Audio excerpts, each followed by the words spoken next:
Très chers amis, bonjour et bienvenue sur la saga des jeux, c'est Axel et aujourd'hui on va continuer notre petite analyse des différents sets modulaires.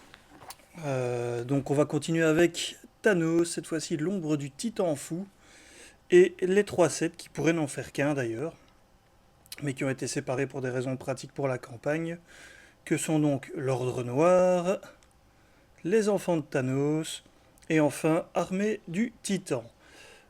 Pourquoi est-ce que je dis ça? Ben, tout simplement parce que les trois interagissent très fort entre eux, et qu'une des raisons principales pour lesquelles ils ont été séparés, je pense, c'est tout simplement qu'on retrouvait des vilains portant tel ou tel nom lors des missions. Par exemple, la première mission Mâchoire d'ébène, donc on n'allait pas avoir le Mâchoire d'ébène en sbire, et ainsi de suite. C'est la raison pour laquelle on a fait un set à part avec ces trois-ci, pour pouvoir mieux combiner justement les missions de campagne. Alors, on commence l'analyse tout d'abord avec le nain noir, donc du set ordre noir. On voit qu'il n'y a que 4 cartes. Et le sbire a donc 1 de manigance, 3 d'attaque avec un pouvoir. Le pouvoir, tout simplement qu'il gagne déferlement, 6 points de vie. Donc on a un personnage qui est unique, qui a 2 bonnes stats avec des bons pouvoirs bien sales. Et on voit aussi qu'il y a 3 icônes de boost. Super géante, à nouveau personnage unique, 5 points de vie, 2 de manigance, 2 d'attaque avec un pouvoir, avec une icône. En plus, elle a coup rapide et la réponse forcée, donc quand elle attaque, après que Super Géante a attaqué et blessé un personnage, sonnez ce personnage. Et 2 icônes de boost. Ensuite, une traîtrise du sang à répandre une fois révélée. Chaque sbire engagé avec un joueur s'active contre ce joueur, donc ça fait toujours mal. Mais la deuxième partie est un peu plus sale encore. Chaque joueur qui n'est pas engagé avec un sbire cherche un sbire ordre noir dans le deck rencontre où la pile de défauts se rencontre et le met en jeu engagé avec lui. Ensuite, mélanger les decks rencontre. Alors pour rappel, on a ordre noir, ordre noir. Dans les prochains sets, nous verrons que tout est ordre noir. C'est la raison pour laquelle je dis que tous ces sets se combinent et pourraient franchement n'en faire qu'un. Donc voilà. Ce qui signifie que si vous jouez par exemple en combinant avec, on le verra après, Armée de Titan dans lequel il y a des sbires un petit peu plus light, ce n'est pas une carte trop méchante comme traîtrise. Par contre, si on se contente de ne prendre que les enfants de Thanos et l'Ordre Noir, eh bien ce sera d'office un sbire élite assez costaud qu'on va devoir aller chercher, donc ça peut faire mal. Ensuite, la manigance annexe Ordre Noir. Voilà, désolé, j'arrive pas à supprimer la petite information là, qui est sur la carte en miniature. Il faudrait que je cherche comment on fait. Mais donc, c'est une manigance annexe qui arrive avec une belle icône d'aléa. Vous savez, tout l'amour que j'ai pour cette icône-là.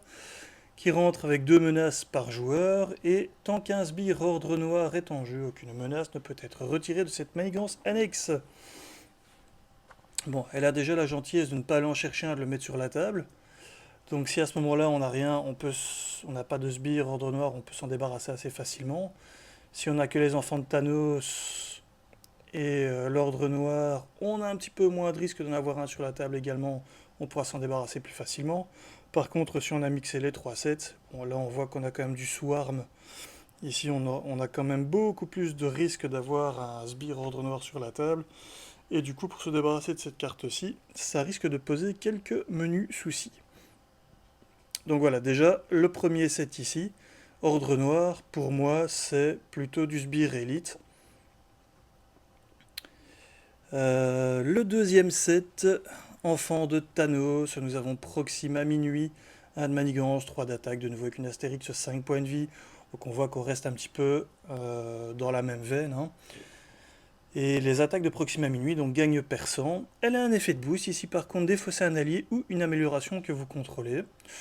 Pas d'icône de boost, mais par contre donc un effet de boost qui est assez sale. Hein. Défausser quelque chose pour lequel on s'est saigné en dépensant souvent une bonne partie de sa main, et puis le voir partir comme ça, juste sur un effet de boost, ça fait toujours mal.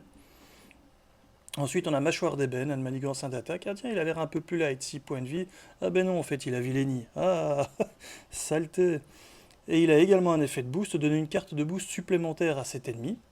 Ça va encore, puisque au final, comme on peut voir qu'il a une icône de boost native plus l'effet de boost, C'est en gros comme si on tirait une carte de boost et qu'on lui donnait +1.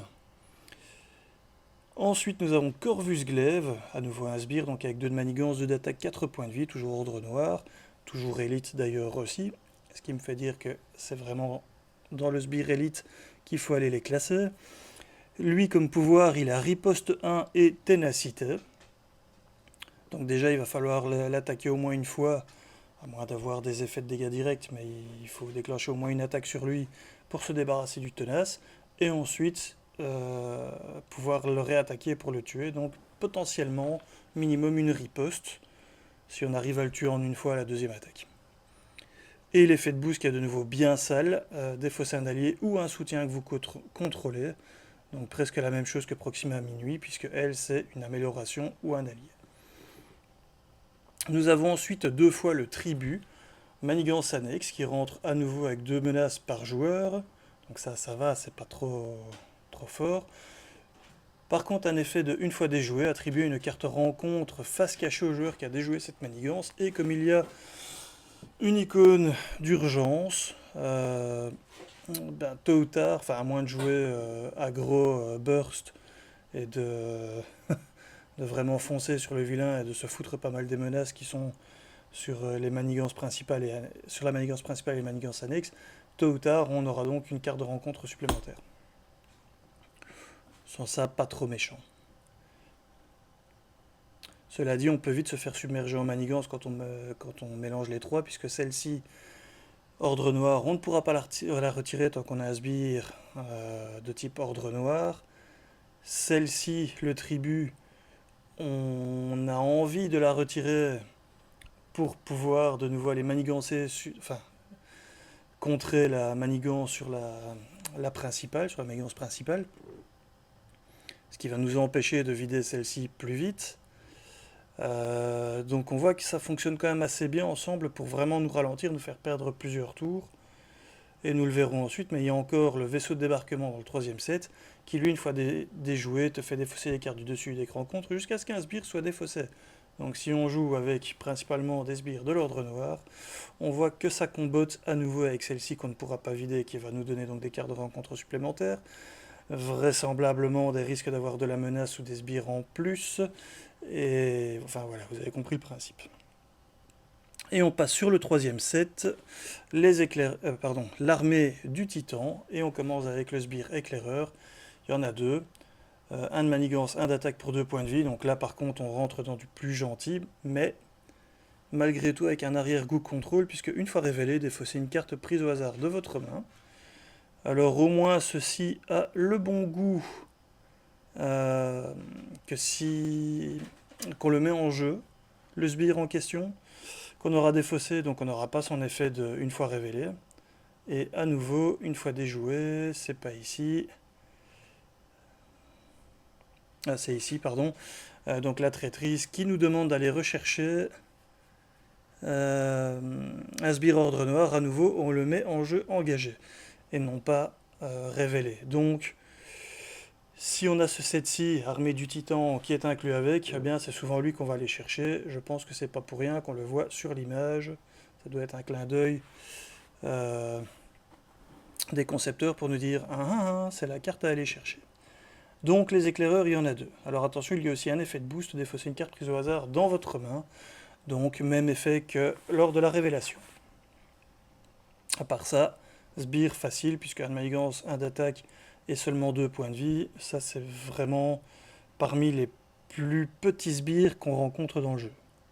Ensuite, infanterie de l'ordre noir. Il y en a 2 également. Un de manigance, 2 d'attaque, 4 points de vie. Le mot-clé garde, qui est déjà un petit peu plus embêtant. Une fois vaincu, donne une carte d'état tenace au méchant. Donc en gros, il faut d'abord se débarrasser de lui. Ça fait déjà de l'attaque perdue, qui ne va pas sur le vilain. Ensuite, le vilain prend une carte d'état tenace, donc il est à nouveau protégé. Donc en gros, ça ralentit très fort la chute des points de vie du vilain. Ça peut être... Enfin, on voit qu'on a beaucoup de petits sbires, donc on pourrait dire armée de sbires, mais il y a vraiment un gros arrière-goût contrôle. Une icône de boost, donner une carte d'état tenace au méchant. Donc on voit qu'à nouveau on veut nous contrôler, nous ralentir dans notre lutte contre le vilain, pour faire baisser ses points de vie. Et ensuite, on a deux fois le vaisseau de débarquement comme manigance annexe, qui a donc 2 menaces par joueur lors de son arrivée en jeu. On voit également que, comme les autres manigances annexes qui ont déjà été présentées, elle a 2 icônes de boost. Elle a ici une icône d'accélération. Donc, quand elle est en jeu, en multi, au départ, on s'en moque un petit peu. En solo, ça peut très vite faire mal, donc on a envie de s'en débarrasser, hein, comme d'habitude. Et elle a, une fois déjouée, défausser des cartes du dessus de l'écran contre, jusqu'à ce qu'un sbire soit défaussé, mettant en jeu ce sbire engagé avec le joueur qui a déjoué cette manigance. Donc effectivement, quand on joue en solo, ça va augmenter potentiellement le risque d'avoir un sbire contre nous. Euh, alors que j'ai envie de dire qu'en multi, juste une accélération, souvent on s'en moque un petit peu, on va peut-être la laisser de côté. Et de toute façon, naturellement, puisqu'on tirera beaucoup plus de cartes rencontre, on aura les sbires qui font fonctionner la mécanique de ces 3 sets ensemble. Voilà donc pour les 3 premiers sets. Et pour rappel, donc l'ordre noir, je le mettrai bien évidemment en sbire élite. Proxima Minuit, qu'est-ce que je raconte? Les enfants de Thanos, que je mettrai également en sbire élite. Et les armées du Titan, avec un nom comme armée du Titan, c'est évidemment armée de sbires, mais avec un gros slash contrôle de nouveau. Voilà pour les 3 premiers sets. Et nous voici avec le set suivant de l'ombre du Titan Fou, qui est un petit peu particulier évidemment. Donc c'est le fameux set du gant de l'infini. Alors on va commencer par le gant de l'infini qui a plein de règles spéciales. Donc tout d'abord il donne plus 1 de manigance et plus 1 d'attaque au vilain auquel vous allez l'attacher. Il a évidemment permanent et mise en place. Donc pour rappel, permanent il est mis à part lors de je sais plus quelle phase, mais en gros au début du mélange des decks. Et à la au dernier moment, lors de la mise en place, il arrive en jeu. Et comme il est permanent, on ne peut pas s'en débarrasser. Donc il a une réponse forcée, que ce soit après une manigance ou après une attaque, donc en gros après une activation. Après que le méchant attaché s'est activé, d'ailleurs, c'est indiqué tel quel, résolvez la capacité spéciale de chaque pierre d'infinité en jeu. Sinon, mettez en jeu la carte du dessus du deck pierre d'infinité. Voilà, je perds tous mes moyens à cause du gant de l'infini. Tout va bien. Quelqu'un a dû l'utiliser contre moi. Donc pour rappel, hein, dans les règles, on peut utiliser ce gant avec n'importe quel vilain, sauf les vilains de type multiple. Donc il faut qu'il n'y ait bel et bien qu'un seul vilain sur la table pour que le gant soit effectif.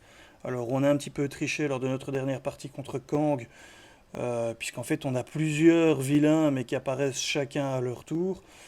Mais on l'a utilisé à chaque fois que quand on avait un seul Kang présent sur la table. Enfin bon, ça c'est de nouveau, hein, c'est un jeu solo, un jeu coopératif. Voilà, vous inventez les règles que vous voulez, vous faites ce que vous voulez. Finalement, FFG ne nous vend qu'un concept et des belles cartes avec de beaux dessins, magnifiques. Mais après, le but de tout ça, c'est que vous créez vous-même votre propre plaisir. Ce qui me permet d'ailleurs de faire une petite aparté vers une rubrique que j'ai envie de faire et qu'on fera à mon avis plus tard avec Lio. C'est tout simplement de parler des cartes qui sont vraisemblablement mal équilibrées ou en tout cas très très peu utilisées puisque d'autres cartes font mieux le taf.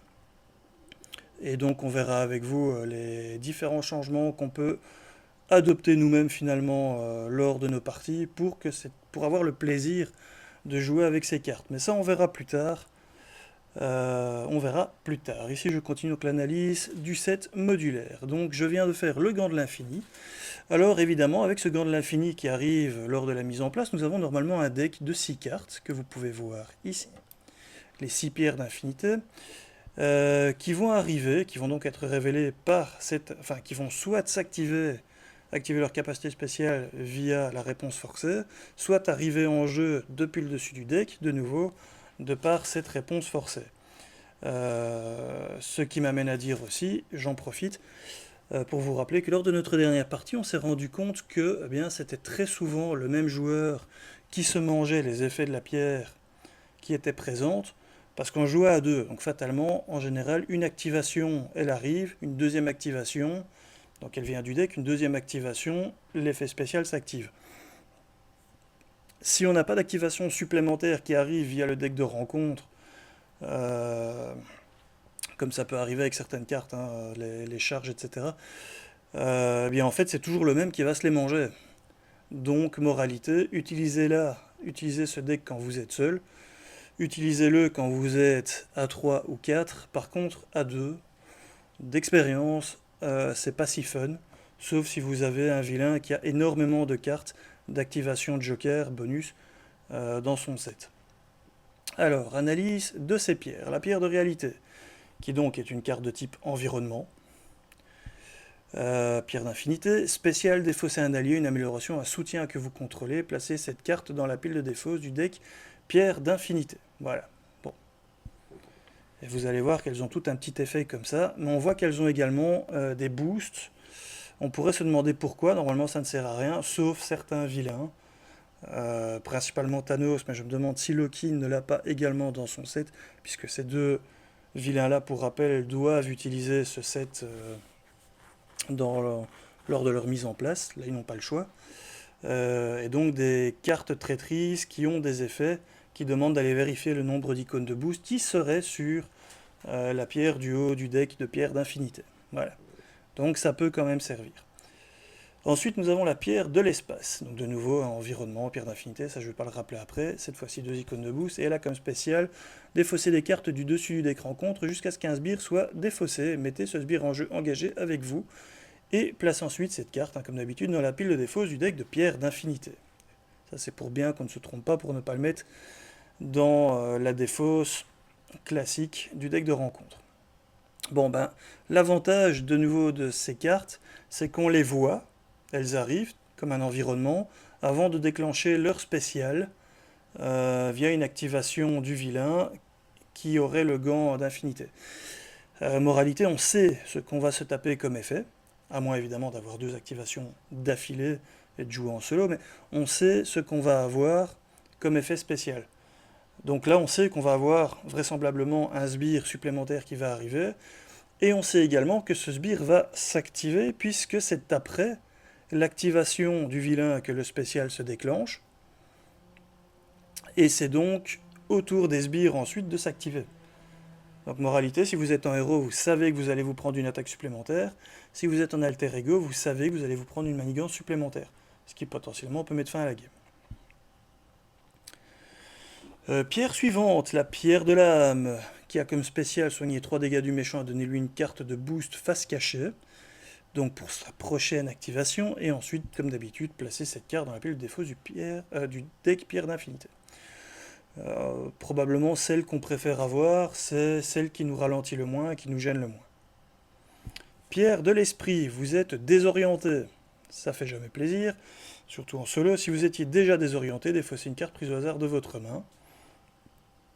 Donc moralité, on va être ralenti quant au contre des menaces sur les différentes manigances, et en plus on va avoir moins de pognon. Donc ça c'est vraiment un effet que j'aime pas du tout. La pierre du pouvoir qui a plus ou moins le même effet, mais cette fois-ci pour l'attaque, donc vous êtes sonné, et si vous l'étiez déjà, vous subissez 3 dégâts. Donc on voit qu'il y a une certaine corrélation, si ce n'est que là, 3 dégâts en dégâts directs, ça peut vous tuer. Alors qu'ici, une carte en moins, c'est juste du pognon en moins pour le tour d'après. Donc la pierre du pouvoir est encore plus sale d'un certain côté. Puis elle peut vous one-shotter. Et enfin, la pierre du temps, défaussez les 4 cartes du dessus de votre deck et placez une menace sur la manigance principale pour chaque type de carte différente ainsi défaussée. Bien voilà, ça nous a déjà mis plusieurs fois fin à une game également, puisque quand on n'a pas de chance, beaucoup de menaces d'un coup sur la manigance rencontre, la manigance principale, pardon, ça peut tout simplement mettre fin à la game. Hein. Et alors on voit aussi que pour les effets qui vérifient le nombre d'icônes de boost sur la carte donc du haut du deck pierre d'infinité, eh bien là on en a 4, donc c'est avec un personnage qui va arriver un peu plus tard, l'Ophet, une des cartes qui a le plus d'icônes de boost actuellement, c'est le maximum 4. On attend de voir si bientôt on en aura 5 ou pas, hein, qui sait. Mais voilà, Donc pour ce deck vraiment très spécial du gant de l'infini, qui, ben voilà, qui est un set manigance que je mets effectivement dans la catégorie spéciale, puisque c'est un bonus, c'est un ajout qu'on peut rajouter à tout vilain qui agit en solo, pour ajouter des effets supplémentaires lors de la partie. Et ici, qui augmente quand même plus que sensiblement la difficulté, hein, puisqu'on a des effets de contrôle qui arrivent tout au long de la partie, qui se rajoutent à l'activation du vilain. Donc, d'ailleurs, le dernier, j'en profite pour dire que le dernier, comment ils appellent ça encore, le weekly, enfin, bref, ce que FFG nous propose comme défi. Le dernier défi qui est arrivé, ben, c'est tout simplement de mettre le gant de l'infini à ce cher Rhino pour bien booster justement ses compétences. Je crois qu'il faut aussi lui rajouter de Next Generation la force, le vol et la télékinésie, donc vraiment pour en faire un gros buff. Et puis aller se friter contre derrière. Donc très très simple, approche très directe. À mon avis, il doit au moins être du niveau de Ronan avec tous ses ajouts. Mais bon, voilà. Allez, on passe au set suivant. Et nous y revoilà, après une petite pause, on continue notre analyse des sets modulaires du cycle 4 avec la boîte donc de l'ombre du Titan Fou. Et on a cette fois-ci donc le set modulaire de l'Enchantress. Avec donc l'Enchantress qui a 2 de manigance, 1 d'attaque, 5 points de vie, qui est Asgard et Élite, et qui a, une fois révélé, cherchez un exemplaire de séduit dans le deck rencontre, la pile de défauts se rencontre parmi les cartes mises de côté, et attachez-le à votre identité. Ensuite mélangez comme d'habitude le deck rencontre, 2 icônes de boost. Alors qu'est-ce que c'est que ce séduit? Eh bien voilà, il y en a 2 dans le deck, dans le set. C'est un attachement que l'on attache à notre identité, et qui dit que vous ne pouvez ni effectuer d'attaque de base, ni jouer d'événements attaque. Donc à part de nouveau la carte de Doctor Strange, bandelette rouge de Sitorak, ou la team du Shield, Strike Team, qui permet de ne pas faire d'attaque mais de faire du dégât. Et encore là je suis pas sûr, faudrait que j'aille vérifier, enfin soit. On est un petit peu bloqué au niveau attaque. Alors comment est-ce qu'on se débarrasse de ça? Via une action d'alter ego. On doit dépenser les ressources suivantes, une énergie et une mentale, pour défausser cette carte. C'est excessivement embêtant. Donc on ne peut pas se débarrasser de l'Enchantress, qui pour rappel a 2 de contre, puisqu'on ne peut pas la taper. Maintenant, quand on joue en multi, c'est moins grave, quelqu'un d'autre peut taper dessus à notre place, hein. Mais bon. Donc en solo, par contre, on va devoir aller en alter ego, elle va contrer à 2. Pour peu qu'on a un personnage qui ne contre pas très bien, c'est presque déjà du game over. Si on a un très bon contreur, par contre, on contre un coup, on y va, on se débarrasse via l'action d'alter ego de la carte séduit, et au tour suivant, on se débarrassera de l'Enchantress, mais voilà, c'est quand même pas évident avec certains personnages. On a encore un autre attachement qui s'appelle Ensorcelé. L'allié attaché est considéré comme un sbire envoûté, ayant une boîte de texte vide, qui perd ses pouvoirs, quoi. Et la manigance du sbire attaché est égale à son contre, ce qui est logique puisque c'est la même chose, si ce n'est que c'est pas le même nom, imprimé. Et il ne subit pas de dégâts consécutifs. En gros, il devient un sbire. Une fois révélé, attachez cette carte à l'allié ayant le coût le plus élevé qui n'a pas déjà une carte ensorcelée attachée. L'allié attaché engage son contrôleur, sinon cette carte gagne renfort. Bon, si on ne joue pas trop sur les alliés, les ensorcelés en gros ce sera juste un renfort, pas plus embêtant que ça. Par contre, si on a des alliés sur table, et principalement des alliés qu'on a envie de garder, hein, bonjour X23, cette carte ensorcelée est vraiment très désagréable. Un très beau set de contrôle donc, qui est assez pénible, et qui d'ailleurs est quasi le même à une carte près que la Némésis de Valkyrie, qui est quand même de base nulle en contre.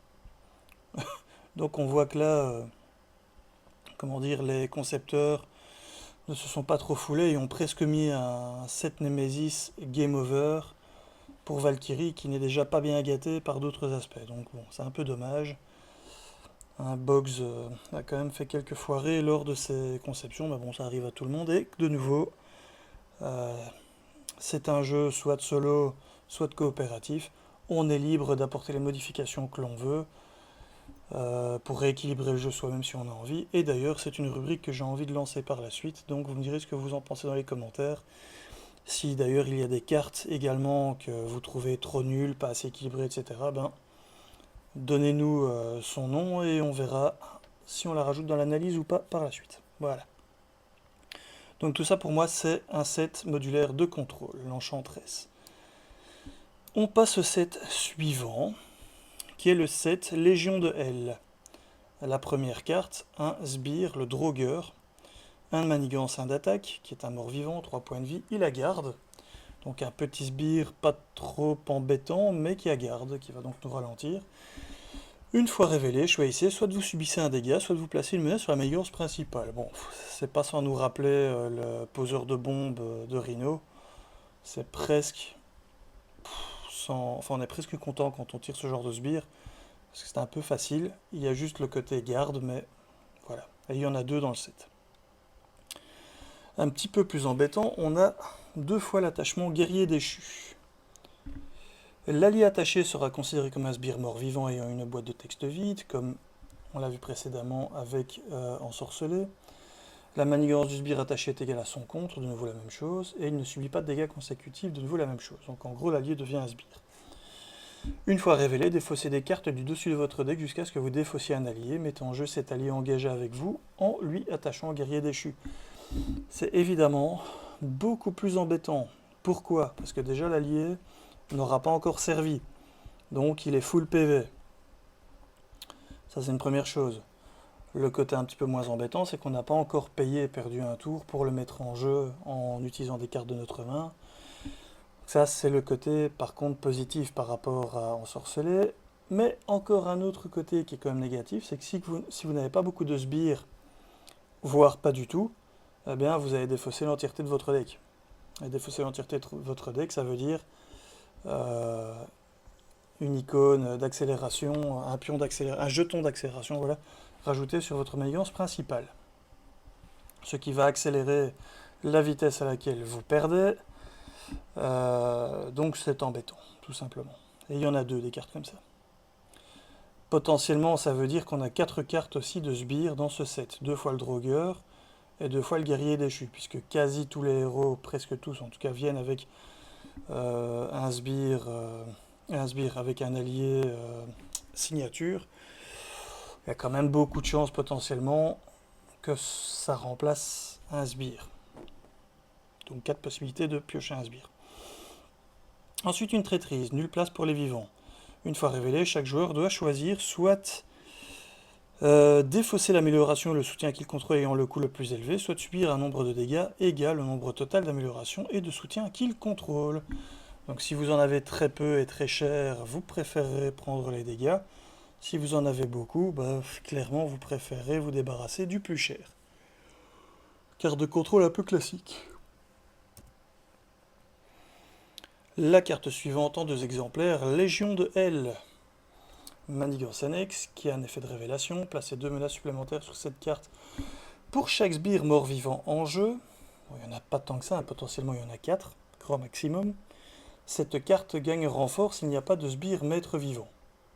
Ça c'est plus embêtant, parce qu'elle vient, elle a peu de menaces sur elle, ok, mais elle a quand même une icône d'urgence. C'est pas urgence, je sais plus le terme exact de nouveau. Enfin, en tout cas, qui vous empêche de manigancer, de contrer la manigance principale. Et elle vient quand même se remplacer avec un renfort. Je pense que l'idéal dans ce cas-ci, finalement, c'est d'avoir un seul allié mort-vivant en jeu pour avoir finalement une manigance annexe avec 4 menaces sur elle, ce qui n'est pas de trop. C'est a priori le moins gênant. Et il y en a donc 2 comme ça dans le set. C'est vraiment à la frontière entre le contrôle, puisque ça va vider notre deck ou nous piquer nos alliés. Ça va nous faire un petit dégât, une petite menace sur la manigance principale et nous empêcher d'attaquer le vilain avec un petit allié. Ou ça va nous faire du gros dégât direct ou nous casser nos soutiens coûtant cher. Ou encore nous empêcher de gérer la manigance principale avec la Légion de L. Bon, pour moi c'est plus un set contrôle, mais qui utilise des sbires, enfin 2 sbires et 2 potentiels qui transforme donc vos alliés en sbires. Donc pour moi, c'est un set de contrôle slash armée. Malgré que ça s'appelle Légion de Hell, pour moi c'est plus du contrôle. On arrive sur le dernier set de cette boîte avec les géants de glace mené par Lo Fei, qui a 2 de manigance, 4 d'attaque avec un pouvoir, qui a 6 points de vie, il est tenace, il est élite, il est géant, et en plus il y a une réponse forcée après que Lo Fei a attaqué et blessé un personnage, sonnez ce personnage. Donc ça c'est un solide sbire élite bien costaud, et comme vous pouvez le voir, il arrive avec 4 boosts, 4 icônes de boost. Donc potentiellement il peut faire très mal. Ensuite on a 2 géants de glace, un de manigance, 3 d'attaque, 4 points de vie, ténacité, un effet de boost. Si le méchant attaque et que cette attaque inflige des dégâts à un personnage, sonnez ce personnage, donc un petit boost de type contrôle. Il y en a 2. On a ensuite gelé, attachez cette carte à votre identité. L'identité attachée ne peut pas se redresser. Il faut aller en alter ego pour faire l'action d'alter ego et dépenser les ressources suivantes, énergie et force physique, pour défausser cette carte. Avec 2 icônes de boost. On a ça 2 fois. Et enfin, la tempête surnaturelle. Les héros et les alliés ne peuvent pas être redressés par des effets de carte joueurs. Ils peuvent quand même utiliser leur redressement naturel lors de la phase de redressement, mais par contre, pas d'effet. Donc Quicksilver, là, il est un petit peu embêté, hein, légèrement, X23 aussi d'ailleurs. Et alors, il y a un effet de révélation, incliner chaque allié en jeu. Donc non seulement on ne peut pas redresser nos alliés par des effets de cartes, mais en plus il va déjà nous faire perdre un tour en inclinant tous nos alliés à son arrivée. 2 menaces par joueur en arrivant sur table. Ça va, c'est gérable. Alors, que dire de ce set? Dans quelle catégorie le placer? On voit qu'on a clairement un sbire élite. On a clairement 2 types armés de sbires, avec quand même des petits effets contrôle dans l'effet de boost ou le fait qu'il soit tenace qui est embêtant.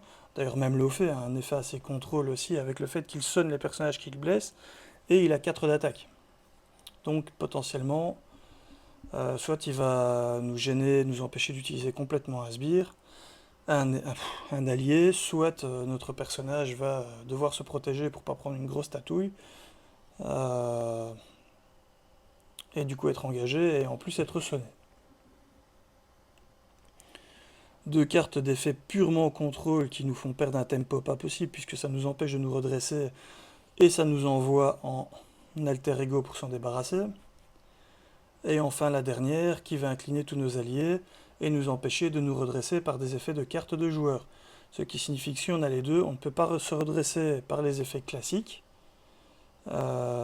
ni les effets de cartes de joueurs. Bon, de toute façon, celle-ci, à elle seule, annule les 2 effets, puisque l'identité attachée ne peut pas se redresser. Le négatif l'emportant toujours sur le positif, ça veut dire qu'une carte qui aurait comme effet de redresser, par exemple, votre héros ou votre identité, ne fonctionnerait pas tant qu'on a gelé sur le héros. Dans quelle catégorie classer celui-ci? Eh bien franchement, je le laisse un petit peu à votre... pour moi, il est autant contrôle que sbire, qu'armée de sbire, avec même un sbire élite dans le tas, donc avec des effets de contrôle quand même assez forts partout. Moi je le mettrais, là c'est vraiment, celui-là c'est vraiment un slash, un sbire élite, pardon, un armée de sbire contrôle. Il peut vraiment remplacer les deux de manière égale selon moi. Donc voilà qui clôture les 7 modulaires de la boîte de Thanos, donc l'ombre du Titan fou. On se retrouve dans quelques instants donc pour la tier list qui va replacer tous ces sets dans leur catégorie afin que vous puissiez, comme je le dis à chaque fois, faire votre petit print screen et pouvoir ensuite mieux moduler vos rencontres et donc changer le set modulaire de vos sets de vilains, de vos sets de méchants, oui c'est ça, de vos decks de méchants, pour le remplacer donc par un set du même type, plus simple, plus compliqué, selon l'envie. ou encore une fois, je le répète, pour modifier la façon dont votre méchant va se conduire en allant voir dans une autre catégorie. Et nous y revoilà les amis devant une table de tier list pour placer les sets modulaires qu'on vient d'analyser, donc de la boîte du cycle 4, l'ombre du titan fou. Alors on va commencer par les armées de titans qui bien entendu viennent dans armée de sbires. Ensuite on a les enfants de Thanos qui viennent dans les unités d'élite, ainsi que l'ordre noir.